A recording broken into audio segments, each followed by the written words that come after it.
ان لوگوں میں ابو لہب کی بیوی ام جمیل بھی تھی، اس نے بھی یہی الفاظ کہے، میں دیکھتی ہوں کہ تمہارا مالک نے تمہیں چھوڑ دیا ہے اور تم سے ناراض ہو گیا ہے۔ نبی پاک صلی اللہ علیہ وآلہ وسلم کو قریش کی یہ باتیں بہت شاق گزریں، آپ بہت پریشان اور غمگین ہو گئے۔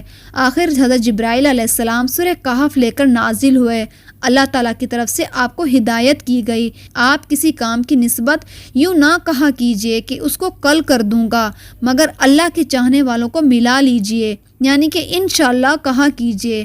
آپ بھول جائیں تو اپنے رب کا ذکر کیا کیجئے اور کہہ دیجئے کہ مجھے امید ہے کہ میرا رب مجھے نبوت کی دلیل بننے کے اعتبار سے اس سے بھی زیادہ نزدیک تر بات بتا دے گا۔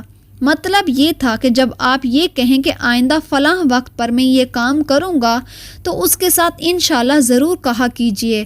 اگر آپ اس وقت اپنی بات کے ساتھ انشاءاللہ ملانا بھول جائیں تو بعد میں یاد آ جائے تو اس وقت بھی انشاءاللہ کہہ دیا کریں، اس لیے کہ بھول جانے کے بعد یاد آنے پر بھی انشاءاللہ کہہ دینا بھی ایسا ہے کہ جیسے گفتگو کے ساتھ کہہ دینا۔ اس موقع پر وحی میں دیر اسی بنا پر ہوئی تھی، آپ نے انشاءاللہ نہیں کہا تھا۔ جب جبرائیل امین سورہ کہف لے کر آئے تو آپ نے ان سے پوچھا تھا، جبرائیل تم اتنی مدت میرے پاس آنے میں کیوں رکے رہے؟ اس سے تشویش پیدا ہونے لگی تھی۔ جواب میں حضرت جبرائیل نے عرض کیا، ہم آپ کے رب کے حکم کے بغیر نہ ایک زمانے سے دوسرے زمانے میں داخل نہیں ہو سکتے، نہ ہی ایک جگہ سے دوسری جگہ جا سکتے ہیں، ہم تو صرف اس کے حکم پر عمل کرتے ہیں۔ اور یہ جو کفار کہہ رہے ہیں کہ آپ کے رب نے آپ کو چھوڑ دیا ہے، تو آپ کے رب نے آپ کو ہرگز نہیں چھوڑا، بلکہ یہ سب اس کی حکمت کے مطابق ہوا ہے۔ پھر حضرت جبرائیل علیہ السلام نے آپ کو اصحاب کہف کے بارے میں بتایا، ذوالقرنین کے بارے میں بتایا اور پھر روح کے بارے میں بھی وضاحت کی۔ اصحاب کہف کی تفسیر ابن کثیر کے مطابق یوں ہے کہ وہ چند نوجوان تھے، دین حق کی طرف مائل ہو گئے تھے اور راہ ہدایت پر آ گئے تھے۔ یہ نوجوان پرہیزگار تھے، اپنے رب کو معبود مانتے تھے، یعنی توحید کے قائل تھے، ایمان میں روز بروز بڑھ رہے تھے، اور یہ لوگ حضرت عیسیٰ کے دین پر تھے۔ لیکن بعض روایت سے یہ بھی معلوم ہوتا ہے کہ یہ واقعہ حضرت عیسیٰ سے بھی پہلے کا ہے، اس لیے یہ سوال یہودیوں نے پوچھے تھے۔ اس کا مطلب ہے کہ یہودیوں کی کتاب میں بھی یہ واقعہ موجود تھا، اس لیے یہ بات ثابت ہوتی ہے کہ یہ واقعہ حضرت عیسیٰ سے بھی پہلے کا ہے۔ قوم نے ان کی مخالفت کی، ان لوگوں نے صبر کیا۔ اس زمانے کے بادشاہ کا نام دقیانوس تھا، وہ مشرک تھا، اس نے سب کو شرک پر لگا رکھا تھا، بہت ظالم تھا، بت پرستی کرواتا تھا، سالانہ میلہ لگتا تھا۔ یہ نوجوان اپنے ماں باپ کے ساتھ اس میلے میں گئے، وہاں انہوں نے بتوں کی پوجا ہوتے ہوئے دیکھی۔ یہ وہاں سے بیزار ہو کر نکل آئے اور سب ایک درخت کے نیچے جمع ہو گئے، اور اس سے پہلے کہ یہ لوگ الگ الگ تھے، ایک دوسرے کو جانتے نہیں تھے، آپس میں بات چیت شروع ہوئی تو معلوم ہوا یہ سب بت پرستی سے بیزار ہو کر میلے سے چلے آئے ہیں۔ یہ آپس میں گھل مل گئے، انہوں نے اللہ تعالیٰ کی عبادت کے لیے ایک جگہ مقرر کر لی۔ رفتہ رفتہ مشرک قوم کو ان کے بارے میں پتہ چل گیا، وہ انہیں پکڑ کر بادشاہ کے پاس لے گئے۔